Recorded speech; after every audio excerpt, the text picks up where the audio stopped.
Are you from Westport yourself, sir? Are you from Westport? It's a pity now with all the blooming cars in the place, isn't it?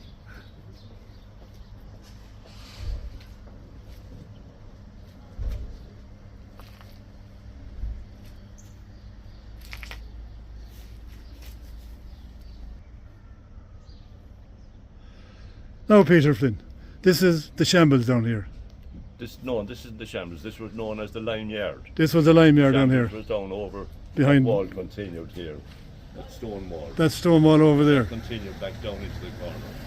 And now the Shambles was the far side of the wall. Okay, it was. And what was the Shambles? The Shambles was part of the church property. Yeah. But seemingly years ago, back in the 1800s, the early 1800s, it was a market. And they had all these small stalls. And there was market days there by all accounts. And it was very busy. So you're standing in what you call this thing now? This would be the lime kiln. The base. The base, yeah. Yeah.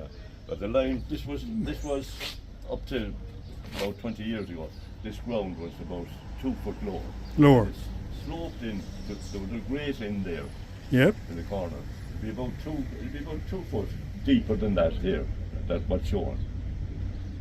And when the lime burned, it came down and it came out here, and then they had what they called here the lime house. Would that be? And that has been removed now, it has. All that's all gone now, and all that's built. There was no buildings there. It's been all built up. That was a wide open space there, was it? Oh, that was all. Yeah, that went straight back to Bridge Street, the back end of the shops on Bridge Street. So now it's the James Street car And park, then- the lower end of it, yeah. Yeah. So all on the top of the lime kiln, which it's been built over now. Actually, my son Michael has a computer shop on the top of the lime kiln. Yeah. It was always known as the lime kiln. Like it spells K-I-L-N, but it's there was always, this was the lower kiln, and the other part up on top was the upper kiln. And what was the upper part used for? Well, that was for you. It was like it was split level above on the top, because it was built like a railway siding, for a better word. Because the carts coming in with the limestone would pull in level with the upper part of the lime kiln, 2 foot or 3 foot higher, and they could unload their stones onto the top of the kiln. And then my grandfather and my dad, he continued on the business.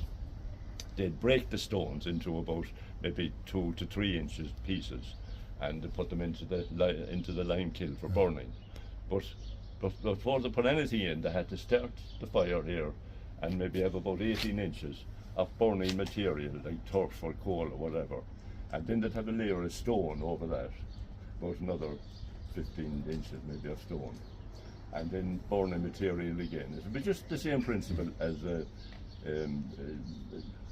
sweet cake, like with all the different layers. And then that would go straight on up to the top, and it would keep dropping all the time. And then the guys above that would be putting the stone in, had to keep topping it up either with stone or a burning material. And then they'd fill up all along here. Then you had the lime house where they put all the lime in and keep that in stock. And once they had a sufficient stock there, then they'd let the kiln burn out. And what kind of stone were they using? Or it would be all limestone. It had to be limestone. And where was it coming from? They'd be mostly, as I remember as a kid now, the carts that would bring us in from out Al, that would be out the Ballinrobe area. I could be wrong on that now, it may be coming from somewhere else also. And how was it taken out? Was it taken out in bags or in carts? Oh, it was taken out here? No, what? How they used to measure it here, there was the measuring unit they used for, it was called a barrel. So farmers would come in here, or builders, and they'd want so many barrels of lime. And they had what's this? Scales, well, the thing built up, with the same principle as a stretcher. And in the middle there was a box. Oh yeah, okay. And they'd lift it, and that was the measure of a barrel. And then the 2 people would lift it and drop it into the cart. The cart, yeah. Yeah. And was it dusty? Was it? Dusty. Oh, it would be pretty dusty, all right. Yeah. And the guys that were handling it, would they be exposed to the dust? Would the guys handling it be exposed to the dust? Oh, they would be, yeah. You know. And would they complain about that, no? Well, they had no choice. And It would work. And what's the principle anyway? Pardon? What's the principle that Well, it was used as that. You see, in the building suppliers, they wouldn't, they didn't sell lime at that time. It's all processed now commercially, like you know, and it's in bags and in builder suppliers' yards. But at that time, builders and farmers used to come in here. There was no tractors or anything like that at that time. When I was young, that'd be back in the 40s. There'd be a line of carts here, coming down here with donkeys and carts, and they'd get loaded up and turn here and go back out again. And the farmers used to use it on the land, and whitewash. Whitewash was big time that time. It wasn't going in and getting into a hardware store and getting paint or anything like that. And were the farmers making their own whitewash? Well, making their own whitewash? Oh, the wood from the lime itself then. Okay, right, yeah. So that could run then with the fires going on. It'd be 24 hours. 24 hours. hours. It up all the time. And then the farm, or when there was sufficient stock done, they'd let it run out then. But the fumes of the lime kiln was all over the town. Actually, there was a doctor here, just living down the street here, I believe, at that time. What was his name? Dr. Morton, yeah.